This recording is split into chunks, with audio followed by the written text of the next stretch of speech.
아멘. 예, 반갑습니다. 제가 다른 강사님들과 다른 점이 한 가지가 있다면 그것은 바로 제가 여러분의 선배라는 것입니다. 그거는 다른 아무리 훌륭한 강사님이 어디서 오셨다 하더라도 가질 수 없는 그러한 저만의 특권이라고 생각합니다. 그래서 혹 제가 무슨 실수를 하거나 제가 혹시 상처 주는 말이 한다 해도 다 이해하리라 믿고 우리 선배님이 좀 주책맞게 엉뚱한 소리를 하시는구나 생각해도 이해하시고 그렇게 할 수 있죠? 예. 하순아가 대답을 좀 약하게 한 것 같아. 예. 자, 여러분께 말씀을 전한다 생각하니까 잠이 잘 안 오더라고요. 어제 새벽 4시까지 제가 끙끙 거리면서 정말 전하고 싶은 마음 너무 많은데 이것을 어떻게 전해야 될 것인가 너무나 고민을 많이 했어요. 고민을 많이 하고 하다가 감기가 걸려서 저는 지난주 목요일 날 한국에 왔거든요. 그래서 우리 온 가족 다 왔습니다. 그래서 날씨가 너무 좋은 거예요. 야, 이 정도 날씨면은 살만하다. 너무 좋다. 이러면서 제 아내랑 같이 얘기를 하고 있었는데 뉴스를 보게 됐습니다. 그날 83년 만에 폭염이라고 뉴스에 나오더군요. 그래서 우리가 조금씩 필리핀 선교사로 적응이 돼가고 있나 보다. 이제 한국 분들은 이렇게 더워하시는데 저희는 이 정도 더위면 살만하다. 너무 좋다 한국 이러면서 밤에가 너무 추워서 결국 그날 밤에 보일러 켜고 잤습니다. 네. 그래서 이렇게 밤에는 춥고 낮에는 몸이 괜찮고 그렇게 하다 보고 어제 실수로 창문을 열어놓고 잠깐 잠이 들었는데 감기에 걸렸어요. 지금 제가 머리가 좀 띵하고 그러고 있습니다. 제가 청년부에 와서 설교가 2번째입니다. 그래서 저를 기억하시는 분 있으세요? 네. 여태 장가도 안 가고 시집도 안 가고 여태 기억하고 있다니 참 감사한 건지 안 감사한 건지. 네. 제가 2번째 설교입니다. 지난번 설교를 모르시는 분들이 있어갖고 나는 도대체 누구에게 설교를 했나 스스로 자괴감에 빠졌던 적이 있어요. 자, 2번째 설교입니다. 잘 기억하시고 여러분 정말 저는 강사이기 전에 여러분의 선배로서 후배님들이 정말 신앙 안에서 자라길 원한다고 해서 제가 선교에 관한 본문을 선택할까 하다가 그러지 않고 선배로서 후배님들에게 전할 본문을 선택해서 오늘 전하는 것입니다. 필리핀의 대통령 선거를 얼마 전에 했습니다. 몇 주 전에 했어요. 당선자 이름이 두테르테라는 사람이 당선이 됐어요. 근데 이 사람이 어떤 사람이냐면 10여 년 전에 호주에서 오신 여자 선교사님이 감옥에 간 일이 있었는데 이 사람이 다바오라는 시의 시장으로 17년간 일을 했던 사람이에요.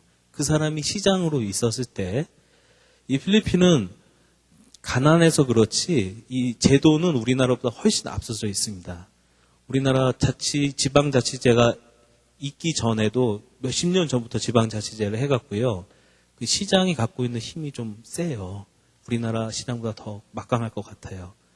근데 이 시장으로 이 사람이 있었을 때 그 시에서 호주에서 오신 여자 선교사님이 감옥에 갈 일이 있으셨는데 감옥에서 윤관을 당했어요. 성폭행을 당했어. 범죄자들 여러 명에게서. 그거를 놓고 이 사람이 뭐라고 그랬냐면 내가 먼저 했었어야 되는데 그런 말을 했어요. 정말 정신이 온전치 않은 말을 한 거죠. 호주랑 미국에서 들고 일어났죠. 어떻게 이런 말을 하느냐. 그랬더니 이 사람이 나한테 뭐라고 할 거면 나 너희들하고 외교 단절해버릴 거야. 그렇게 말해버렸어요. 참, 미국에도 그렇게 막말을 하는 사람이 있죠? 대선 후보 중에. 예. 그래서 필리핀의 트럼프다. 뭐 이런 말을 들을 정도인데, 이 사람이 자기 스스로 경찰 그룹을 자경단을 만들어서 범죄자들을 막 죽였어요. 재판도 없이 죽여버렸어요. 스스로도 죽인 사람이 몇 사람 돼요. 그래서 자기가 대통령 되면은 필리핀의 범죄를 6개월 안에 싹 없애버리겠다. 그리고 내가 대통령 되면 장례식 사업을 해봐라. 번창할 것이다. 필리핀 범죄자 10만 명을 죽여서 마닐라만에다가 던져서 물고기 밥으로 만들어버리겠다. 이렇게 막 정말 이게 대통령 후보로서 교양을 갖고 있는 사람으로서 해서는 안 돼. 정제되지 않은 말을 통해서 막 뱉어내는 거예요. 그런데요, 이 사람이 심지어 카톨릭도 공격해요. 교황이 한번 방문했어요. 2년 전에. 교황 XXX. 저놈 때문에 마닐라가 꽉 막혔다. 교통이 꽉 막혔다. 이러면서 짜증난다. 이러면서 그 대단한 사람이에요. 이 사람이. 카톨릭을 공격할 수 없습니다. 필리핀에서는. 태국은 불교 나라잖아요. 태국 단기선교에 가니까 알고 계세요. 태국은 이 절 중심의 대표적인 불교 나라예요. 그 옆 나라 미얀마는 사원 중심의 대표적인 불교 나라입니다. 이 불교 나라의 대표적인 이 두 나라가 붙어 있죠. 이 태국이나 미얀마 같은 경우는 정치 지도자가 되기 위해서는 그 나라에서 가장 존경받는 고승한테 무릎 꿇고 쫓아가서 그 고승한테 안수식으로 이렇게 은혜를 받아야지만이 그 사람이 대통령이 되어도 인정을 받는 나라예요. 정치, 경제, 사회 문화가 다 불교랑 연관이 되어 있어요. 자기가 공무원이다. 그럼 불교인이 아니면 승진이 안 돼요. 이해하세요? 우리나라하고 좀 다른 상황이죠. 필리핀은 천주교 나라예요. 천주교인이 아니면은 아무것도 못 돼요. 중요한 보직에 올라갈 수가 없고, 큰 사업을 하기가 어려울 정도입니다. 그런데 이 사람은 막 카톨릭도 공격하고 이랬던 사람인데, 이 사람의 지지율이 점점 높아. 처음에는 굉장히 낮았는데, 높아지더니 결국 대통령이 됐어요. 저는 그걸 보면서 이런 생각을 해봤어요. 필리핀에 있는 사람들이 참된 지도자를 갈망하고 있구나. 기존의 정치권에 대한, 기존의 그 나라의 지도자에 대한 불신과 불만이 극에 달해서 정말로 자신이 하고 싶은 말을 그 두테르테라는 대통령 후보의 입을 통해서 감정을 표출하고 있구나 라고 생각했습니다. 결국은 말도 안 되는 이런 사람을 대통령이 되게 했어요. 지금 대통령이 6월에 대통령이 이임식을 합니다. 그래서 어떻게 될지 모르겠어요. 그래서 참된 스승이 어딨나. 필리핀 사람들의 참된 지도자는 어디 있나. 그런 걸 많이 생각해 봤습니다. 그러면서 저도 생각해 봤어요. 나의 참된 스승은 누구인가. 매번, 매 순간 느끼는 거, 경험하는 것이지만 정말 우리에게 있어서 유일한 희망과 우리의 유일한 지도자는 하나님밖에 없음을 다시 한번 알게 됐습니다. 하나님만이 우리의 산소망이신 것입니다. 힘들고 어려워도 쓰러지고 지칠 때에도 우리의 소망은 하나님이기에 우리는 낙담하지 않는 것입니다. 실망하지 않습니다. 오히려 기쁨이 있습니다. 평안이 있고 위로가 있는 것입니다. 오늘 본문 말씀은 그러한 우리의 소망이 되시는 하나님에 대한 신앙에 대해서 나오고 있는 말씀입니다. 잘못된 신앙과 버려두는 신앙이 나오고 있습니다. 잘못되고 버려두는 신앙을 말씀하심으로써 참된 신앙을 강조하고 있는 본문이 오늘 본문입니다. 참된 신앙은 우리의 외면적인 모습이 아니라 내면적인 모습입니다. 외형적인 모습으로는 신앙의 모습을 볼 수가 없습니다. 직분자라도 성직자라도 그 외형적인 모습만으로는 그 신앙을 알 수가 없는 겁니다. 여러분, 미국의 짐 베커라는 목사님이 계시는데 혹시 아시는 분 있어요? 이분이 PTL이라는 사역을 하셨던 분이에요. 영어로는 Praise the Lord입니다. 이 Praise the Lord라는 기독교 방송 네트워크, 이거를 1,400만 명이 수신한다고 그래요. 310만 평의 거대한 헤리티지 USA라는 기독교 그 사역 그룹 대표로서 1970년대부터 1987년도까지 미국에서 가장 성공한 목회자로 유명세를 날렸던 분입니다. 그는 미국 교계에서 아메리칸 드림을 성공한 목회자로 상징적인 인물이었어요. 그는 명성과 힘 그리고 수많은 사람들의 흠모를 한꺼번에 누렸고 성공 복음이라는 것을 주창하고 제안을 했던, 그래서 낙관주의와 건강, 부 그런 기복적 메시지를 설파한 사람으로 아주 유명했던 분이십니다.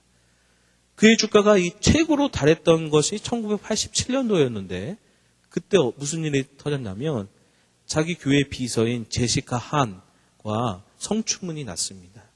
그것이 국제적인 뉴스가 되면서 그가 깊은 나락에 떨어졌어요. 1989년도에는 그로부터 2년 뒤에는 이 헤리티지 USA 이 거대한 건물의 건설 과정 중에 공금 유용 혐의로 45년형을 받습니다.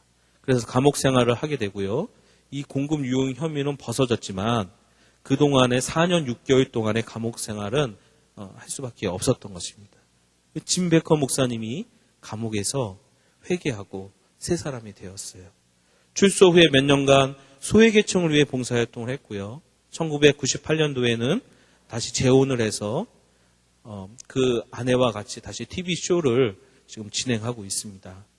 5명의 아이를 입양해서 키우고 있고, 이분이 쓴 유명한 책이 있는데, 내가 틀렸었다, 이렇게 번역을 했는데, I am wrong 이라는 책을 발간해서 이 모든 사실이 세상 사람들에게 알려지게 되었던 것입니다. 이 짐 베커 목사님의 신앙은 외형적인 모습과는 완전 달랐던 것이죠. 누가 성공한 목회자에게서 그런 불이한 거짓 신앙을 상상이나 할 수 있겠습니까? 바른 신앙의 모양은 있었으나 내용이 없었던 것입니다. 그래서 짐 베커 목사님은 자신의 이러한 모습은 틀렸었다라고 고백했던 것입니다. 그렇다면 바른 신앙은 무엇입니까? 여러 가지 방향으로 대답할 수 있으나 그 형태는 중심의 신앙이라고 말할 수 있습니다. 사진학을 제가 공부해 봤습니다.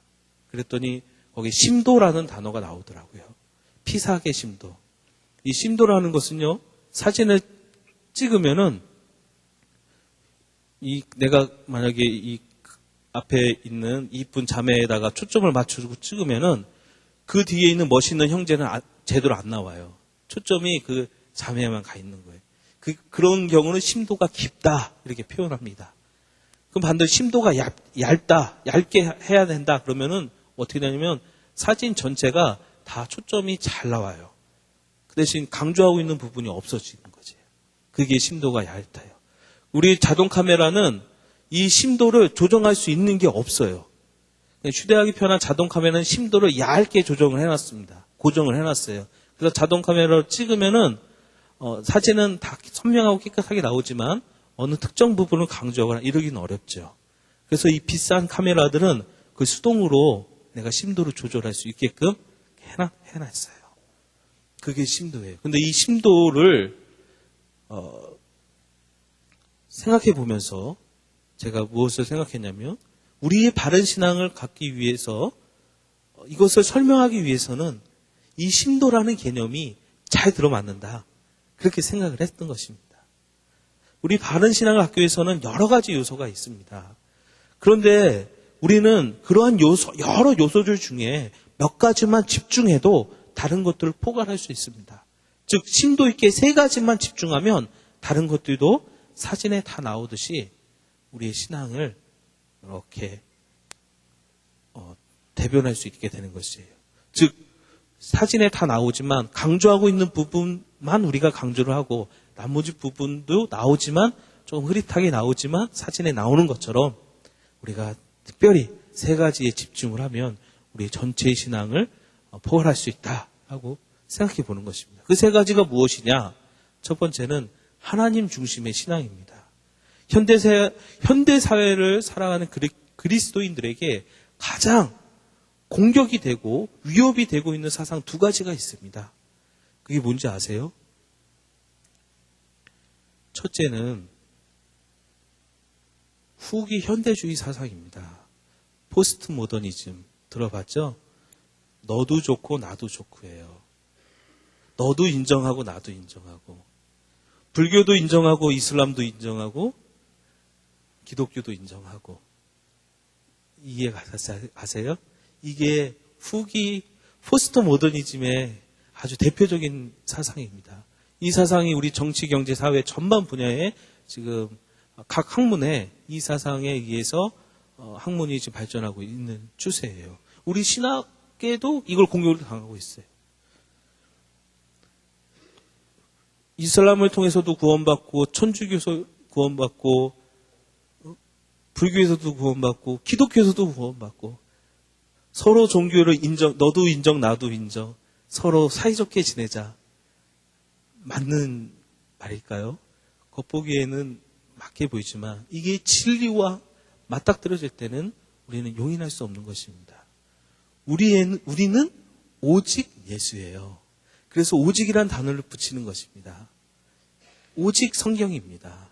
근데 성경에서 말해주고 있는 거, 예수님이 우리에게 말씀해 주시는 것은 유일한 길은, 오직 유일한 길은 예수 그리스도를 통한 구원의 길밖에 없음을 우리에게 말해주고 있는 것이고, 우리에게 그것을 덮어놓으라, 그것을 내려놔라 라고 말하는 것은 기독교를, 신앙을 없애버려라고 말하는 것 똑같은 것이에요.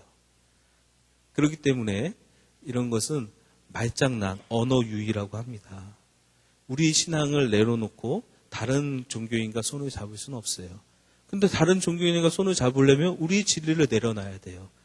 그러니 우리는 우리 진리를 고수할 수밖에 없는 것이죠. 또 이 포스트 모더니즘, 후기 현대주의 사상과 또 하나의 사상이 있는데 바로 인본주의 사상입니다. 오늘은 이 인본주의 사상을 얘기하려고 해요. 인본주의 사상은 신본주의 사상과 반대되는 그러한 사상입니다. 하나님 중심의 신앙과 반대되는 사상이 바로 인본주의 사상이죠. 우리는 신본주의로 살아야 합니다. 신본주의로 사는 삶은 바른 신앙을 가지고 사는 삶입니다. 아프리카 감비아에서 사역하셨던 Y 선교사님은 어느 날 한 백인 여성과 같은 차에 동승하게 되었답니다. 그 덥고 가난하고 모든 것이 열악한 그 감비아라는 나라에 이 외국 여성이 무엇하러 왔나? 혹시 선교사님이신가? 하고 궁금해서 물어봤답니다. 이 나라에 무엇 때문에 오셨어요? 라고 질문하자 그 여자가 대답하기를, 저는 독일에서 태어나서 자라서 좋은 환경에서 자랐습니다. 그런데 이 나라 아이들은 너무 힘들고 어렵게 지내기 때문에 이들을 도와주러 왔습니다. 그래서 Y 선교사님이 다시 질문했습니다. 그럼 선교사님이신가요? 아니요. 저는 선교사가 아닙니다. 그저 아이들이 불쌍해서 도와주러 왔습니다. 여러분은 이야기를 듣고 어떻게 생각하십니까? 이 이야기에는 인본주의자가 나옵니다. 그 독일 여성이 인본주의자입니다. 그 옆에 있던 Y 선교사님은 신본주의자입니다. 똑같은 일을 해도 한 명은 인본주의로, 한 명은 신본주의자로 일하고 있습니다. 선교 사역을 가끔 오해하시는 분들이 있습니다. 선교는 본질적으로 하나님 나라 확장이고, 그래서 주의 성도가 세워지고 그들이 모여 교회를 이루는 데 있습니다. 이때 다양한 도구와 방법들이 사용되는데 그중 하나가 바로 구제사역입니다. 문제는 이 도구와 본질을 혼동하는 데 있습니다. 두부 자르듯이 이 둘의 경계를 자를 수는 없지만 한 가지 확실한 것은 구제사역과 교회를 선택해야 할 상황이 오면 신본주의자들은 구제사역을 포기하고 교회를 선택하지만 인본주의자들은 교회를 포기하는 일이 있더라도 구제사역은 포기하지 않는다는 것입니다. 신본주의자들과 인본주의자들은 성경을 해석하는 데도 큰 차이를 보여요. 신본주의자들은 성경은 세 가지 부분으로 되어 있음을 믿는데 그것은 하나님께서 우리에게 정확히 알도록 계시해 준 부분, 이렇게도 해석하고 저렇게도 해석할 수 있는 부분, 인간의 이성으로는 알 수 없는 부분, 이렇게 세 가지 부분으로 되어 있다고 믿습니다. 그래서 칼빈은 성경이 말하는 것을 말하고 성경이 가라는 데까지 가고 성경이 서라는 데에서 서라라고 말했습니다. 그런데 인본주의자들은 해석할 수 없는 부분을 가지고 비과학적이라고 하거나 자기들 편에서만 해석을 하려고 합니다. 아직도 성경이 무호하다고 믿는 사람들이 있습니까? 라고 말하는 사람들이에요. 이 말 무슨 말인지 알아요? 성경의 말씀을 오류가 없다고 믿는 사람들이 아직도 있나요? 라고 말하는 사람들의 말을 듣고 제가 깜짝 놀랐습니다. 여러분은 성경에 오류가 있다고 믿습니까? 아니면 오류가 없다고 믿습니까? 예. 우리에겐 당연한 것인데 그 사람들은 그걸 그렇게 보지 않는다는 거예요. 물로 포도주를 변하게 하셨어요. 예수님이. 이게 믿어져요? 그 사람들은 비과학적이라 말하고 우리들은 초과학적이라고 말합니다. 그것이 바로 인본주의와 신본주의자들의 차이점입니다. 이 인본주의는 어느새 우리의 신앙생활 가운데 깊숙이 들어와 있습니다. 성탄절에 하나님은 안 계시고 사람들의 쾌락만 존재하는 것 같습니다. 필리핀 천주교 나라라서 성탄절을 3개월 정도 지냅니다. 9월달 정도 되면 캐롤이 나와요. 시내 백화점에 가면 캐롤이 나옵니다. 1년을 벌어서 성탄절날 다 소비해버립니다. 필리핀만 그런 게 아니에요. 유럽에 있는 대부분의 나라들이 비슷한 상황입니다. 성탄절이 자기들 놀라고 생긴 게 아니잖아요. 성탄절의 의미가 무엇입니까? 예수님이 우리의 죄를 위해서 이 세상에 성육신하신 그날을 기념하는 날이잖아요. 그렇게 내 죄를 위해서 오신 것을 성육신을 위해서 오셨다. 그래서 너무 기쁘다. 그래서 그 기쁨을 같이 지인들과 가족과 친구들과 나누는 것이 그게 본질을 알고 그 기쁨을 나누는 것인데 이게 주객이 전도됐어요. 그 본질적인 그 이유는 다 제쳐두고 놀고 먹고 마시는 데만 정신이 팔려 있습니다. 이것이 인본주의의 대표적인 경우입니다. 인본주의는 사람들의 착한 양심을 충동질하기 때문에 이것이 비신앙적이라는 것을 모를 때가 우리는 많이 있습니다. 제가 아는 어느 학교 교사가 계셨는데요. 이 교사 선생님이 배움을 제때 가지지 못한 채 사회인이 되어서 다시 공부하려는 사람들의 자원봉사로 학습을 가르쳐 주시는 분이 계셨습니다. 교회 집사님이셨어요. 정말 착하신 분이셨습니다. 그런데 이 수업 시간이 교회 예배 시간과 겹치는 것이었습니다. 아무래도 그 사람들이 언제 공부하겠어요? 이렇게 주일이나 토요일날 공부를 하는 거예요. 그러니까 그때 본인이 자원봉사를 하는 것이죠. 그분은 예배를 빠지고 그 소외당하고 불쌍한 사람들에게 배움의 기회를 주는 것이 더 중요하다고 생각해서 교회를 빠지기 시작하셨습니다. 그의 신앙은 어느덧 자유주의 신앙이 되어버렸습니다. 이것은 인본주의의 영향을 받아 이런 일이 벌어진 것입니다. 무엇이든지 간에 하나님보다 중요할 수는 없습니다. 이것이 신본주의, 즉 하나님 중심의 신앙생활입니다. 도덕적이고 양심적이고 착한 선행을 위해서라도 신본주의의 핑계거리가 될 수는 없는 것입니다. 구약 사무엘상 15장에 하나님은 사울왕에게 아말렉 사람들을 진멸하라고 나와요. 이때 사울이 아말렉과 전쟁을 하게 되고 승리하게 됩니다. 그런데 이 사울왕이 다 진멸하라고 하신 하나님 말씀을 어기고 좋은 것들을 남겨요. 좋은 소, 기름지고 좋은 양 이런 것들을 남깁니다. 그러니까 사무엘이 가서 말하죠. 왕이시여, 하나님께서 다 진멸하라고 했는데 왜 이런 걸 남겼습니까? 그랬더니 이 사울 왕이 어떻게 변명을 하냐면 하나님께 제사 드리려고 좋은 것도 남겨놨다는 것이에요. 이것이 인본주의입니다. 자신의 이성으로 합리적으로 판단해서 하나님의 뜻을 어긴 경우죠. 하나님 중심으로 사는 것은 하나님의 뜻대로 사는 것을 의미합니다. 자신의 생각이 이성적으로 볼 때 합리적이고 옳은 것이라 생각돼서 하나님이 원하시는 것과 다르게 되면 우리는 고민할 필요도 없이 하나님의 뜻대로 해야 하는 것입니다. 이 술 문제도 인본주의 사상의 하나님과 결합되어 있어서 우리 생활에 침투되어 있어요. 동료가 주는 술 한 잔을 받아 마시지 않으면 그 동료와의 관계가 깨어지고 결국 하나님을 믿는 성도로서 사람들에게 상처를 줄 것이라는 핑계거리로 그 술잔을 받아듭니다. 이것이 바로 인본주의적 발상입니다. 술을 먹음으로써 본인의 신앙이 깨어지고 하나님과의 관계가 엉망이 되는 것을 두려워하지 않고 그 사람과의 관계만 깨어지는 것을 두려워한다는 것. 이것이 바로 인본주의 삶이라는 것이죠. 우리는 신본주의적 삶, 하나님 중심의 삶으로 생활해야 되는 것입니다. 두 번째는 말씀 중심의 신앙입니다. 우리나라 부흥의 도구가 되는 것 중에 하나가 바로 사경회입니다. 사경회는 성경 공부 모임이라는 뜻이에요.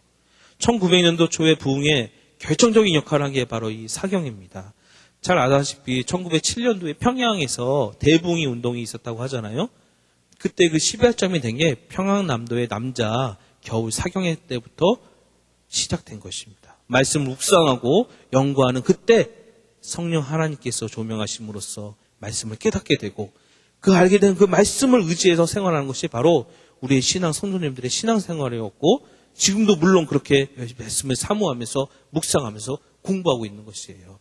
그 당시 우리나라 인구의 기독교 인구는 3%밖에 되지 않았다고 그래요. 그런데 우리나라를 좌지우지했잖아요.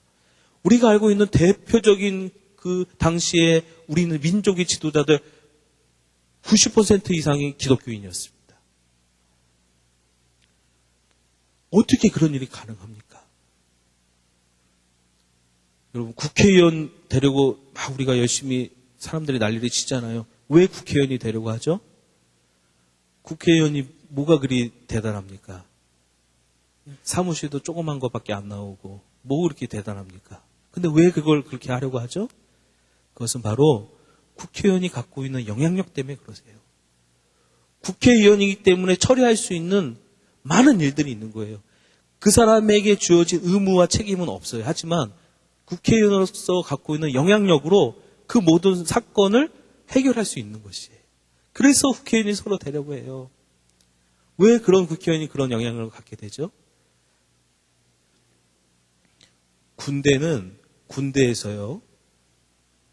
군대가 특별하게 군대의 고유 번호가 주어지는 것은 보병으로 치면 연대부터 주어져요. 그러면 소대가 있고 그 위에 중대가 있고 그 위에 대대가 있고 그 위에 연대가 있어요. 근데 연대부터 그러한 부대에 고유한 번호가 주어지고 그 연대부터 고유하게 부대로서의 업무를 유지합니다. 왜 그럴까요? 그 이유는 연대부터 독립적으로 전투를 할 수 있는 권한이 주어지기 때문이에요. 소대나 중대는 독립적으로 전투를 할 수가 없어요. 그럼 어떻게 하냐? 상부 지시에 의해서 전투를 해야 돼요. 그런데 연대장부터는 스스로 판단해서 전투를 할 수가 있습니다. 그래서 연대부터 부대가 이루어져요. 부대라고 말해요. 고유 부대 번호가 나와요. 국회의원은 걸어다니는 입법기관이라고 하잖아요. 국회의원은 국회의원 혼자 법을 발의할 수 있는 권한이 있어요. 그래서 그만한 영향력을 끼치게 되는 것이죠. 여러분이 그리스도인이라면 그리스도인은 하나님은 우리 세상에 보낸 대사라고 그랬잖아요. 대사가 얼마나 높은지 아세요? 제가 외국에서 살다 보니까 대사가 얼마나 높은 사람인지를 뼈저리 느끼고 있습니다. 제가 몇 년 외국에서 살았지만 한 번도 대사님의 얼굴을 본 적이 없어요. 대사님을 한번 온다 그러면 우리나라 대통령 보듯이 어렵게 봅니다. 그렇게 우리는 그리스도인의 대사잖아요. 그 대사가 갖고 있는 영향력이 어마어마해요. 대사가 타고 있는 차는 그 나라 경찰이 건들 수가 없어요. 대사가 살고 있는 집은 그 나라 군대가 들어갈 수가 없어요. 대사가 직무하고 있는 그 대사관은 그 나라 경찰과 군대가 들어갈 수가 없어요. 그만큼 영향력이 대단한 거예요. 우리는 하나님의 대사로서 그리스도의 대사로서 영향력을 끼쳐야 돼요. 여러분이 속해 있는 직장, 또 가정, 또 친구 모임 이런 곳에 여러분이 가셔서 그리스도의 영향을 끼치세요. 그렇게 될 때 이 수원시가 변할 것입니다. 여기 있는 약 300여 명의 이 청년들이 이 100만 명 이상의 한 30만 명 이상의 청년일 텐데 이 30만 명 이상의 이 수원에 있는 청년들이 뒤집어 놓을 수 있어요. 한 사람의 영향이 그렇게 좋은 의미가 있는 것입니다. 그 역할을 할 수 있는 건 바로 말씀 중심의 생활이 가능할 때 여러분의 삶이 그러한 영향을 끼칠 수 있는 거라고 생각합니다. 말씀을 몰라서 인생의 결단점에 서 있을 때 어느 길로 가야 할지 몰라 주춤거리고 있는 자신의 모습이 없는지 이 시간 돌아보시기 바랍니다. 성경 말씀을 알아야 그 성경 말씀대로 결단을 할 거 아니에요. 성경 말씀이 우리의 모든 삶을 다 말해주고 있진 않아요. 기록해 있진 않아요. 이 정도 되는 두께로 우리 삶은 어떻게 기록이 돼 있겠어요.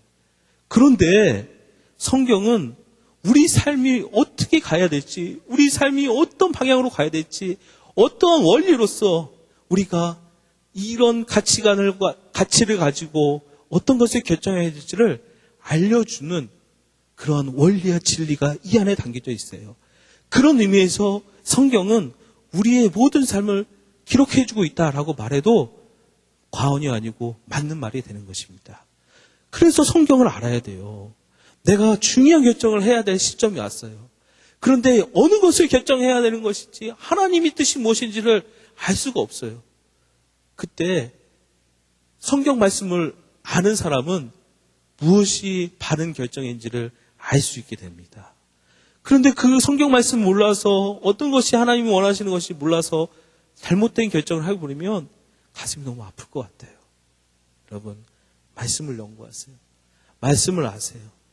말씀을 깊이 묵상해서 우리 선조가 그랬듯이 우리 민족의 지도자들이 되시고 이 선한 영향을 끼치는 그러한 청년들이 되어서 이 수원을 뒤집어 놓길 바랍니다.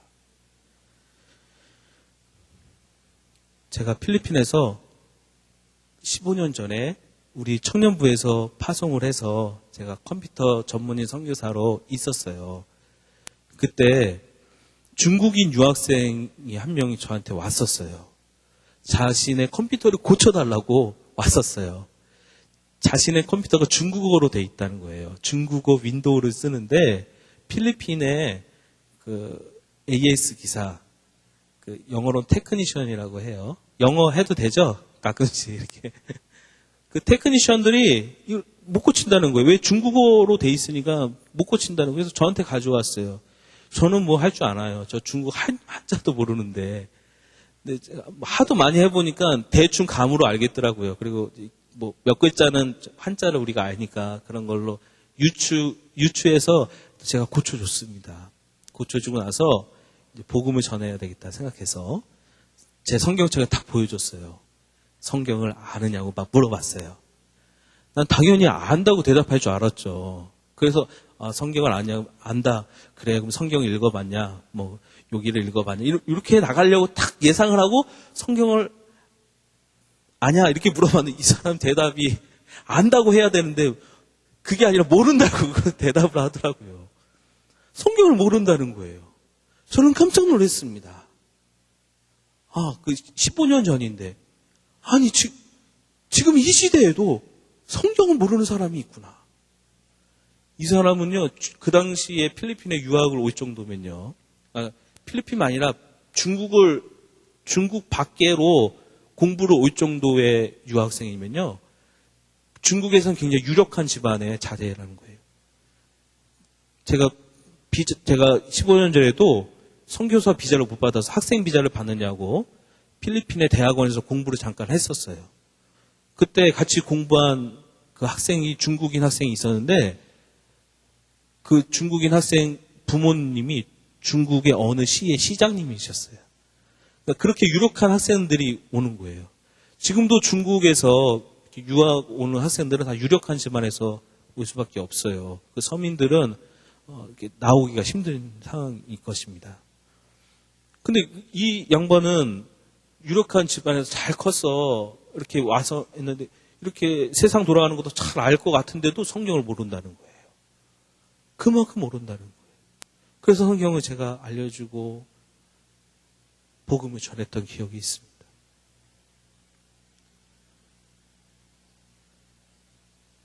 실제로 여러분 중국에 이제 갈 일이 있으면 중국 전문 선교 단체에 연락을 해보세요. 그럼 이제 거기서 성경을 좀 배달을 해달라고 부탁하는 경우들이 있습니다. 다량으로 가면 걸리니까 갈 때마다 이렇게 몇 권씩 개인이 몇 권 가져가는 건 크게 문제가 안 되니까요. 그렇게 아주 귀한 대접을 받습니다. 제가 10여 년 전에 우리 청년부에서 중국에 처음으로 단기 선교 여행을 갔었어요. 그때 제가 갔었는데, 그때 단동을 갔었습니다. 그때 저는 북한 선교 사역자님을 만났었어요. 그분은 중국 조선족이면서 북한 통행증을 소지하고 있는 분이셨어요. 그래서 단동에 사시면서 수시로 북한을 들어갔다 나왔다 이렇게 하시는 분이셨어요. 그런데 그분이 북한의 지하교회 신앙생활을 조금 얘기해 주셨습니다. 그중 가장 기억이 남는 것이 바로 성경입니다. 북한에선 성경을 구하는 것이 불가능하겠죠. 은밀하게 지하교회를 통해서 보급이 되고 있는 실정인데요. 제가 방문했던 그 10여 년 전에도 그러한 일조차 어려웠던 그런 때였어요. 북한의 성경을 조금이라도 가져가려는 그분의 기구한 방법을 제가 듣고 정말 감동했던 적이 있습니다. 그것은 바로 배와 등에다가 성경을 써서 가져간다는 것이에요. 종이로 가져가다는 발각되고 마니까 몸에 조금씩 써서 북한에 들어갈 때마다 몸으로 성경을 배달한다는 것이었습니다. 그 얼마 안 되는 분량의 성경이라도 읽고 묵상하기 위해 북한의 성도들은 기쁨의 눈물을 감추지 못한다고 그래요. 우리는 얼마나 말씀을 사모하고 있어요. 풍요 속의 빈곤이란 말이 바로 우리의 말씀 생활을 대변해주고 있는 게 아닌가요? 여러분 성경 다 갖고 계시죠? 돈이 없어서 성경 못 사는 분 있어요? 그런 분들 저한테 오세요. 제가 선물해드리고 가겠습니다. 우리는 그러진 않죠. 우리 관심이 없어서 성경이 없고 우리가 신경을 안 써서 성경을 집에다 두고 왔을 뿐이지 우리가 뭐 경제적 여건이 뭐 문제가 돼서 성경 안 갖고 있는 사람 없잖아요. 필리핀만 해도 경제적 여건이 문제가 돼서 성경 없는 사람이 대다수예요. 필리핀만 해도 그래요. 북한은 그런 걸 떠나서 아예 없으니까 더 문제겠죠. 말씀 중심으로 살아야 합니다. 말씀을 통해 우리에게 하나님이 말씀해주고 있기 때문입니다. 삶의 여러 가지 문제에 직면했을 때 우리는 하나님 중심에 살기 위해서 무엇이 하나님의 뜻인가 매우 궁금해집니다. 이때 성경을 모르면 하나님의 뜻을 알 수가 없는 거예요. 말씀을 제쳐두고 하나님의 음성만을 쫓는 신앙은 신비주의적 신앙으로 변질될 확률이 높습니다. 말씀을 묵상하고 하나님의 뜻을 구하는 성도님들 되시길 진심으로 축원합니다. 어떤 사람들은 경건서적만 많이 읽는 사람들이 있어요. 특히 청년 때 그런 오류를 범하기 쉽습니다. 성경은 제쳐두고 경건서적만 주로 읽어요. 그거는 매일 밥은 먹지 않고 매일 먹을 때마다 특별식을 먹는 거하고 비슷한 거예요. 주식을 먹어야 살죠. 성경 말씀을 제쳐놓고 경건서적만 몰두하는 것은 위험한 행동입니다. 중세시대에 성상숭배가 일어났던 것, 그건 바로 성경을 읽지 않아도 믿음 생활을 할 수 있다는 매우 극단적이고 위험한 사상에서 비롯된 것이에요. 천주교는 이 성경을 라틴어로 번역해놓고 이 라틴어를 천주교 신부만 공부할 수 있게 해줬어요. 그러니까 일반 성도들은 성경을 구할 수도 없을 뿐더러 성경을 이렇게 구했다 해도 읽을 수가 없어요. 라틴어로 되어 있기 때문에. 그래서 마르틴 루터가 첫 번째로 종교 개혁에 첫 번째로 한 일이 뭐냐면 독일어로 성경을 번역한 일이었어요. 그래서 그 독일 사람들에게 성경을 읽게 했어요.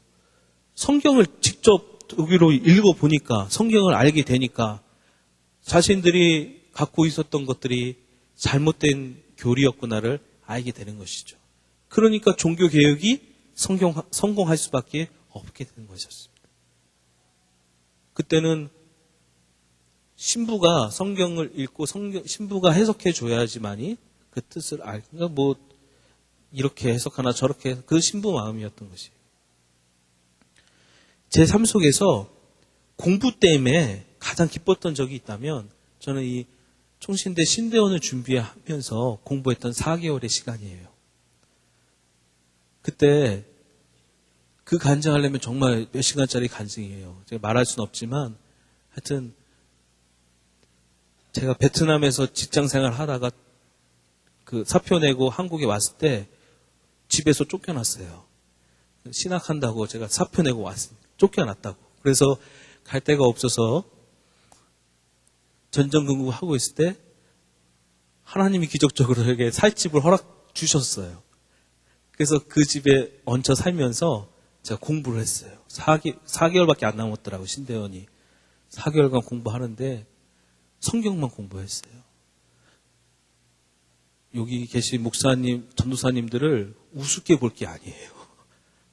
이분들이 저도 이 수원제에서 자라면서 성경 고사대회 이런 거 1등하고 막 장학금도 받고 그랬거든요.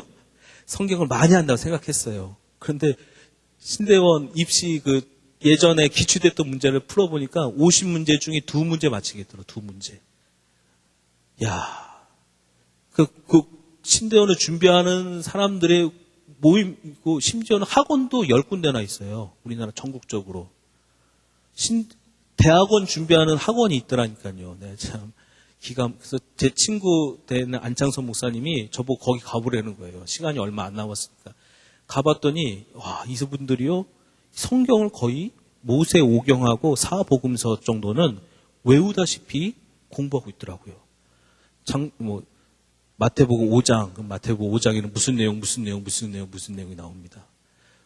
이렇게 창세기 1장부터 50장까지 장 제목을 딱 정해갖고 싹 외우고, 네. 깜짝 놀랐어요. 그 뒤로, 신대원에 다니는 전도사님들 보면, 대단해 보여요, 정말. 저는 그렇게 잘 못했어요, 공부를. 그러니까, 그분들이 너무 위대해 보이고, 신대원에 가서도, 저는 성경 시험이 아니라 다른 과목이 점수가 높아서 신대원에 합격한 것 같아요. 그래서 신대원에 가서도 성경 고사 보면 맨날 떨어지고 그랬었어요. 그래서 제가, 그래도 좋은 게 있어요. 그래서 성경에 자신이 없으니까 지금도 열심히 제가 성경 공부해요. 왜냐면 제 동기 목사님들은 공부 안 해도 될 것 같아요. 성경을 외우다시피 하시니까. 그래서 저는 그러지 못해서 지금도 공부하고 있어요. 이렇게 이 성경이 귀한데, 중세시대에는 이 신부들이 이 성경을 독점했어요. 그리고 이 성경 안 읽어도 돼. 그냥 여기 있는 마리아상, 아니면 여기 무슨 사도상, 12사도상, 바울상, 베드로상, 이런 조각상 있잖아요. 이런 데 가갖고 기도하면 돼. 여기 이렇게 십자가 모양으로 이렇게 만들어 줄 테니까 요거 갖고 손에 쥐고 기도해. 응? 이렇게 이렇게 목걸이 형식으로, 불교에서는 뭐라고 그러죠? 염주라고 그러나요? 천주교에서는 묵주라고 하죠. 천주교는 기독교보다 불교 쪽에 더 가까워요. 예, 이건 내 말이 아니고 이단을 연구하시는 진용식 목사님 말씀입니다. 더 비슷해요. 기원적으로 봐도 더 비슷하고. 그렇게 하면 돼. 그냥 묵주나 돌리면서 기도하면 돼. 성경 안 읽어도 이랬어요. 그러니까 그 신앙이 변질될 수밖에 없는 것이죠. 성경 말씀을 묵상하시고 공부하세요. 우리 전 목사님 같이 우리 이렇게 성경을 많이 알고, 전 목사님 집무실 가면 온통 사방에 다 책이잖아요. 왜 책이 이렇게 많은 줄 아세요? 예. 이 방에 들어와서 까부지 마라.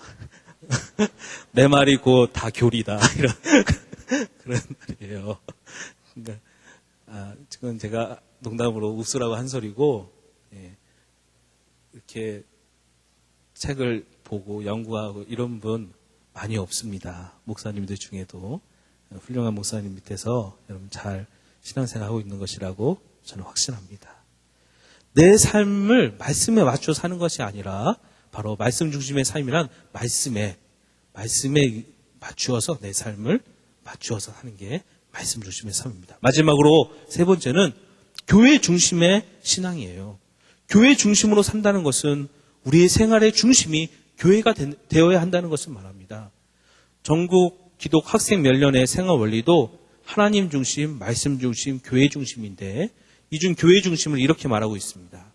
교회 중심의 삶이라 할 때 교회의 건물이나 교회 조직보다는 그리스도의 몸, 하나님의 백성 또는 계약의 백성이라는 개념에서 이해되어져야 합니다. 그 의미하는 바는 첫째, 그리스도가 교회의 머리요 모든 권위의 원천이라는 것을 믿습니다. 둘째, 그리스도는 말씀을 방편으로 교회의 권위를 행사하심을 믿습니다. 셋째, 왕으로서 그리스도는 교회의 권세 주심을 믿습니다. 넷째, 진정한 말씀의 전파, 정당한 성례의 집행, 진실한 권장의 실행이 주께서 세운 교회 제도를 통해서 이룩하여 감을 믿습니다. 다섯째, 교회는 우리의 신앙과 생활 연단의 제1차적 장소입니다. 교회를 통한 신앙 생명의 내적 성장의 결과 학원과 국가의 복음화로 나타납니다. 그러므로 교회를 떠난 교회와 상관하지 않는 신앙운동은 배척합니다. 라고 명시하고 있습니다. 여러분, 한국교회가 신천지 문제로 막 몸살을 앓고 있잖아요. 그 신천지 문제를 해결할 수 있는 아주 쉬운 방법이 있어요. 그것은 교회 이외에는 성경 공부하지 않으면 돼요. 신천지가 이렇게 포섭을 해서 이렇게 기존 교회에 침투해서 포섭을 해서 그들이 어떻게 하냐면 우리 교회에 침투를 했다. 우리 교회에서 성경 공부하지 않아요. 자기들이 하는 장소에 가서 성경 공부를 하다가 더 이제 자신의 사람 만들 사람은 그 무료 성경 신학원에 데려가고 그렇게 하다가 자기네 교회 그 교회라고 말을 해야 되겠죠. 그 신천지 교회에 들어갑니다. 그 신천지 교회는 아무나 못 들어가요. 자기들이 만든 신분 출입증이 있습니다. 갖고 있는 사람만 들어갈 수 있어요. 그러니까 얼마나 잘못된 교회예요. 그렇죠? 교회 예배드리러 누구든지 와야 되는 거 아니에요? 근데 신천지 교회는 그렇지 않아요. 여러분이 신천지 알고 싶다고 그 교회에 딱 가서 예배하고 싶습니다. 알고 싶습니다. 하면은 못 들어갑니다. 한 1년 과정을 다 맞춰야서 아주 꼴통 이 신자가 될 것 같다라는 사람한테만 그 신분증을 허락해 줍니다. 웃기잖아요. 그것만 봐도 허위 교회라는 거, 잘못된 교회라는 것을 우리가 알 수 있는 것이죠. 생활의 중심에 교회가 된다는 것은 곧 하나님 중심, 말씀 중심의 신앙생활을 의미합니다. 이 세 가지는 결코 떨어질 수도 없고 어느 한쪽만 커질 수도 없습니다. 같이 결합되어 있습니다. 개인의 삶을 우선시하는 것이 아니라 교회를 먼저 생각할 수 있는 신앙이 바로 교회 중심의 신앙을 뜻합니다. 교회가 어려움에 처해 있을 때 그 어려움을 외면하는 것이 아니라 그 어려움을 놓고 기도하는 것이 바로 교회 중심의 삶을 뜻합니다.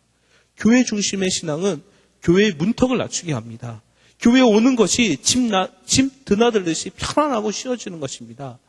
어느 군대 간 청년이 힘든 훈련을 마치고 교회에 오게 되었습니다. 그 청년은 교회가 집처럼 편안했는지 교회에 앉자마자 기도하며 눈물로 위로를 구하는 기도를 드렸습니다. 그 청년에게 교회는 집과 같이 편안한 곳이어서 힘든 생활에 서러움에 붙박쳐서 울었던 것이었습니다. 그게 저예요.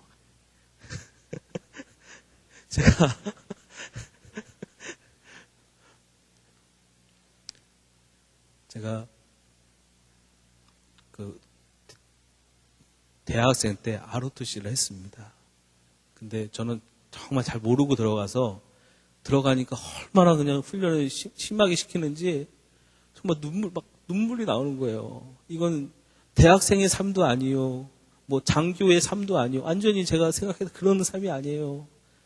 막 너무 기합을 많이 받고 막 정말 인간 이하의 그 비인격적인 모독과 욕설과 이런 걸 맨날 맞고 막 그렇게 생활했어요. 그렇게 생활하니까 태양의 후예라는 드라마가 인기였죠. 그게 전 세계적으로 인기예요. 알아요? 그 영어 제목도 있어요. 그래서 Descendants of the Sun 이랍니다. 그래서 이게 다 필리핀도 막 베트남 뭐 난리 났어요. 지금 태양의 후예가. 필리핀도 난리가 났습니다. 근데 제가 그 송중기 씨인가요? 네, 그 사람 보니까 제 아내가 막 거기에 너무 빠져갖고 막 그래서 제가 그냥 한마디 했어요. 난 저 웃으라고 농담으로 저거 한 주먹거리도 안 돼. 그랬더니 그 사실 분기를 해갖고 제 아내가 난리가 나. 그러더니 그 분기를 해서 이걸 참지 못하고 옆에 동료 선교사님 사모님들한테 이 얘기를 한 거예요. 난리가 났어요. 사모님들이 저한테 오더니 포크를 딱 드시더니 목사님 무기 들까요? 우리 송중기님을 뭐라고 하셨다면서요. 그러면서 그랬더니 그 옆에 사모님이 송중기 뭐죠? 무슨 이시진 대위님을 뭐라고 하셨다면 그랬더니 그 옆에 사모님이 이시진 대위님이 뭐야 진급하셨어 소령님이셔 그러면서 정말 무섭더구만요. 그 사모님들의 그 송중기를 향한 그 사랑이 무섭더라고요. 제가 하여튼 힘들게 군생활을 하고 와서 막 눈물이 저 5층에서 그때 청년부 예배 드릴 텐데 눈물이 펑펑 나더라고요. 저도 모르게 서러움에 북받쳐서 집에서도 안 흘린 눈물이 교회 와서 예배 드리는데 눈이 얼마나 나는지 그 기억이 납니다. 교회가 너무나 편안했던 것 같아요. 교회 중심의 신앙인들은 교회의 문턱을 높다고 생각하지 않습니다. 언제든지 모여서 교회를 위해 기도하며 머리를 맞대고 연구해서 어떻게든 교회가 발전할까를 고민하는 사람들입니다. 교회 중심의 신앙은 자신의 삶의 영역에 교회가 주를 이루어 살게 됩니다. 이것은 무조건 교회에만 모여서 교회 활동만을 하라는 말이 아닙니다. 자신에게 주어진 세상의 청지기적 그 일에 최선을 다해야 할 것입니다. 하지만 그 세상의 일을 할 때라도 교회를 우선으로 두고 일해야 합니다. 신앙을 우선으로 두고 해야 하는 것입니다. 아무리 좋은 조건으로 스카우트 제의가 들어와도 그 회사가 맥주 회사라면 우리는 갈 수 없습니다. 아무리 많은 월급을 준다고 해도 주의를 성수하지 못하는 직장은 우리는 갈 수가 없는 것입니다. 교회가 우선되어야 합니다. 교회에 맞추어 생활할 때 하나님께서 맡겨주신 그 세상의 청지기 일에도 은혜가 넘쳐나리라 믿습니다. 이것은 가정과 일을 제쳐두고 교회의 일만 하는 광신도와는 엄연히 다른 신앙인 것입니다. 중심의 신앙으로 세 가지 중심, 하나님 중심, 말씀 중심, 교회 중심의 신앙을 살펴보았습니다. 신앙에 이 세 가지만을 강조하고 다른 것을 제쳐두라는 말씀은 아닙니다. 사진 한 장을 볼 때 꽃밭에서 사진을 찍으면 사람이 뚜렷하게 나오고 뒤에 꽃들은 선명하지 않게 나오지만 분명 사진에 그 꽃들이 나오는 것처럼 우리 신앙생활에도 이 세 가지 말고도 다른 것들이 분명 필요합니다. 하지만 이 세 가지 중심의 신앙생활을 하게 될 때 우리의 신앙은 분명 하나님이 원하시는 바른 신앙생활이 될 것입니다. 이 세 가지는 또한 우리 장로교단의 정신이기도 합니다. 이 세 가지 중심의 신앙은 곧 우리 교단이 지향하는 칼빈주의에 입각한 개혁파 신앙의 근본 신앙입니다. 이 신앙이 바른 신앙입니다. 이는 교단의 역사가 증명하고 있습니다. 지금으로부터 50년 전에 1959년도에 두 교단이 분열했습니다. 우리 교단은 총신대학교가 우리 신학교에 있는 교단이고 서울에 있는 장로회 신학대학교를 중심으로 하고 있는 통합측 교단이 우리는 합동이고 거기는 통합이죠. 두 교단이 분열했습니다. 그 분열 이유가 WCC 가입 문제였어요. WCC는 천주교는 물론이고 각종 이단까지 포함하는 세계적인 교회 연합 단체예요. 이것은 너도 인정하고 나도 인정하고 같이 연합해서 하나님의 자녀가 된다는 그런 의미인 것입니다. 순수한 이 신앙을 지키느냐 아니면 연합이라는 명분 아래 우리의 신앙 문제까지도 순수하지 못한 신앙인들과 연합하느냐라는 그런 결단의 시간이 있었을 때 한쪽 무리는 순수한 신앙, 바른 신앙을 지키자는 것이었고 그게 우리 합동 측입니다. 연합을 더 강조한 사람들이 통합 측이었어요. 그런데 그 당시에 선교사님들이 100여 년 전에 오셔서 우리에게 많은 건물들을 지어주셨는데 학교도 지어주시고 병원도 지어주시고 그때 그 선교사님들이 파송한 미국의 남장로회, 북장로회 2개의 교단과 캐나다 장로회, 호주 장로 이렇게 4가지 교단에서 왔습니다. 우리나라 장로교단 선교사님들은. 언더우드 선교사님은 북장로교단 소속이셨어요.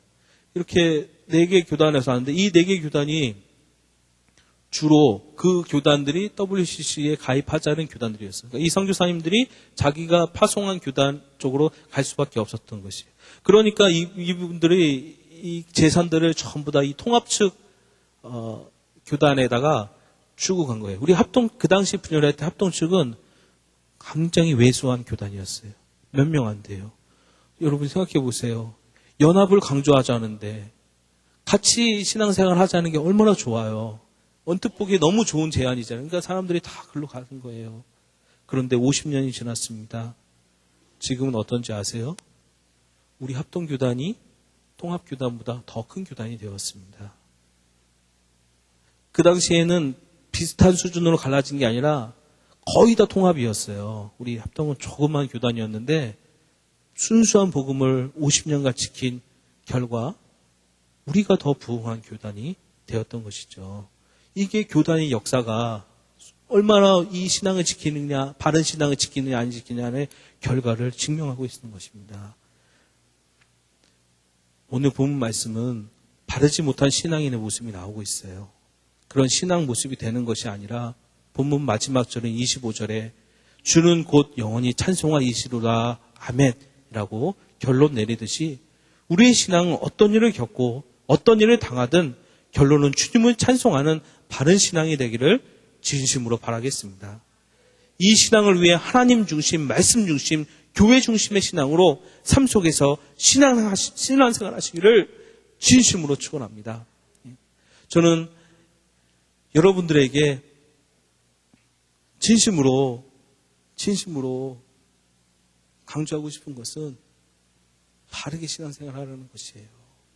그리고 그 신앙은 편치 말자고 계속해서 이 교회를 지키고 이 나라를 지키는 신실한 주님의 일꾼들로 성장하시기를 바란다는 것입니다.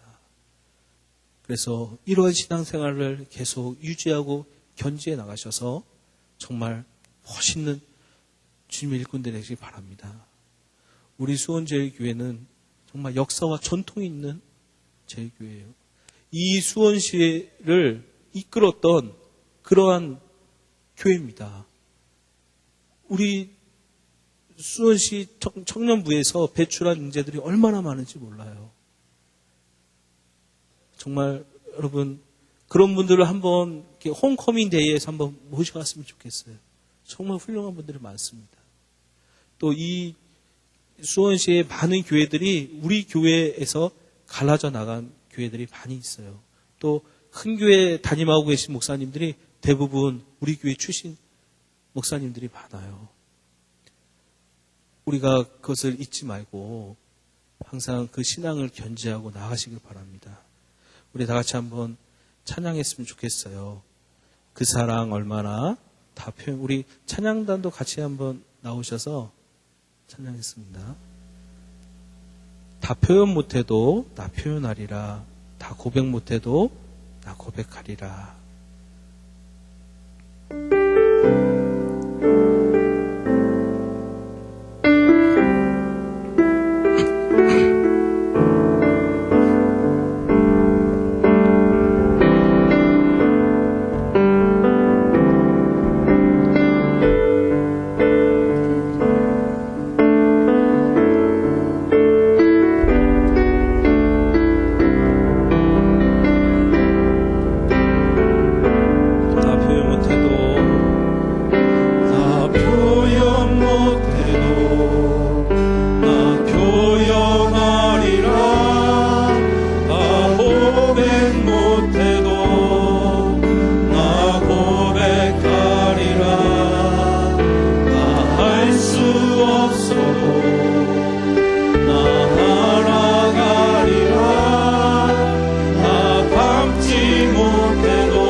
찬양하겠습니다. 다 고백 못해도 다 고백하리라. 다 알 수 없어도 나 알아가리라. 다 닮지 못해도 나 닮아가리라.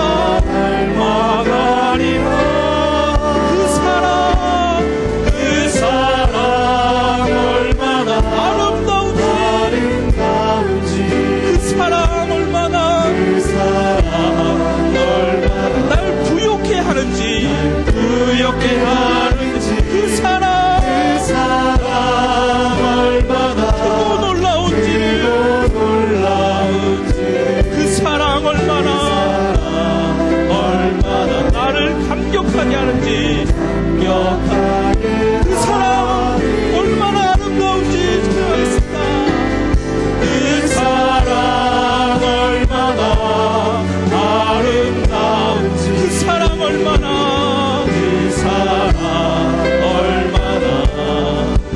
날 부욕해 하는지, 그 사랑 얼마나 크고 놀라운지를, 그 사랑 얼마나 나를 감격하게 하는지. 제가 이 곡을 설교 마치고 같이 부르고자 했던 이유는, 제가 어느 교회에서 부목사로 사역을 하고 있을 때였습니다. 그 교회에 어느 선교 단체가 목요일마다 와서 기도회, 찬양 집회하고 기도회를 했는데, 제가 거기를 참석 못하고 제가 제 집무실에서 일을 보고 있는데, 목요일만 되면 이 찬양이 흘러나오는 거예요. 그리고 정말 많은 젊은이들이 거기서 소리를 높이면서 하나님께 선교를 위해서 기도하고, 제가 거기에 전주였는데 그 전주를 위해서 그렇게 기도하는 그 모습을 바라보면서 전주에는 희망이 있다. 전주에는 주를 알고자 하고 주를 믿고자 하는 청년들이, 저렇게 뜨겁게 부르짖는 청년들이 있구나. 저는 그때를 회상했습니다. 그리고 우리 수원에도 우리 수원제일교회가 있다. 우리 청년부가 있다. 이 300명 되는 이 청년들이, 이 수원에 30만 되는 청년들을 뒤집어 놓을 수 있을 것이다. 주께 간구하는 역사가 이곳에서 있었으면 좋겠다. 뜨겁게 열정을 가지고 기도하는 시간이 있었으면 좋겠다. 그 생각으로 이 찬양을 선곡했습니다. 우리 다 같이 큰 소리로 찬양하시고. 여러분, 젊은 게 뭐예요? 우리가 장로님들과 안수집사님, 권사님들과 다른 게 뭡니까? 우리는 뜨거운 열정이 있었다는 거예요. 뭔가 할 수 있다는 가능성이 있고, 뭔가 우리가 재력적으로 큰 돈을 헌금하지 못해도 우리 열정을 드리고 우리의 재능을 드리고, 주님께 뭔가 다 바쳐, 인생을 바쳐 주님과 어디서나 할 수 있다는 그런 삶이 있다는 게 청년의 특권이 아니겠습니까? 뜨겁게 기도해야 됩니다. 말씀을 연구하고 또 세상에 나가서 우리 삶을 통해서 세상들에게 복음을 전해야 되지 않겠습니까? 여러분, 이 시간 한번 뜨겁게 찬양하기 원합니다. 뜨겁게 기도하기 원합니다. 우리 다 같이 큰 소리로 다시 찬송하겠습니다. 눈을 감고 찬양, 제가 가사 불러드립니다. 다 표현 못해도, 나 표현 못해도 나 표현하리라. 나 고백 못해도 나 고백하리라. 다 알 수 없어도 나 알아가리라. 나 닮지 못해도 나 닮아가리라. 나 닮아가리라. 그 사랑 얼마나 아름다운지, 그 사랑 얼마나 날 부욕해 하는지, 그 사랑 얼마나 크고 놀라운지를, 그 사랑 얼마나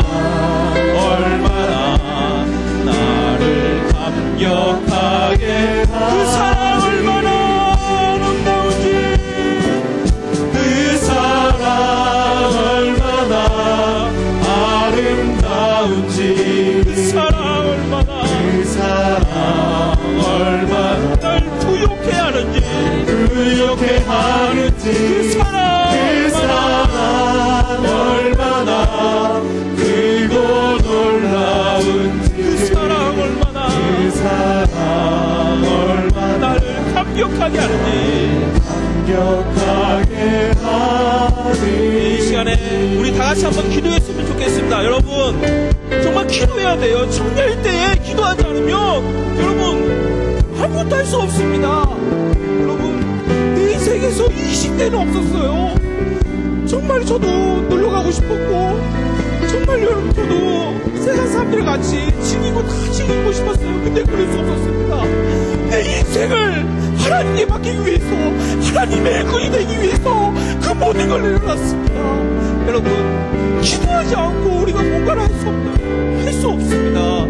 여러분의 삶이 어렵고 힘들지라도 기도하세요. 하나님이 주시는 놀라운 은혜 체험하세요. 20대 때 30대 때 하나님이 주시는 놀라움을 체험하고 그것을 이물고 익힌 사람은 그 한평생 주와 함께 할 것입니다. 그 인생이 함께 하신 것을 믿고 그가 나아갈 것입니다. 이 시간에 한번 기도했습니다. 내가 청년 볼 때에 그렇게 교육받았고 그렇게 뜨겁게 기도했었습니다. 여러분 저는 후배님들이 저 또한 그렇게 하기를 원합니다. 뜨겁게 기도함으로 나아가기 원합니다. 여러분의 삶을 놓고 기도하세요. 말씀 하나님 주시에 정말 성령 주심 말씀 중심에 교회 중심의 삶을 살고 있는지 돌아보시고 기도해 주시기 바랍니다. 여러분 뜨겁게 자신의 삶을 놓고 선교를 위해서 복음을 전파를 위해서 한번 기도했으면 좋겠습니다. 우리 다 같이 기도하시겠습니다.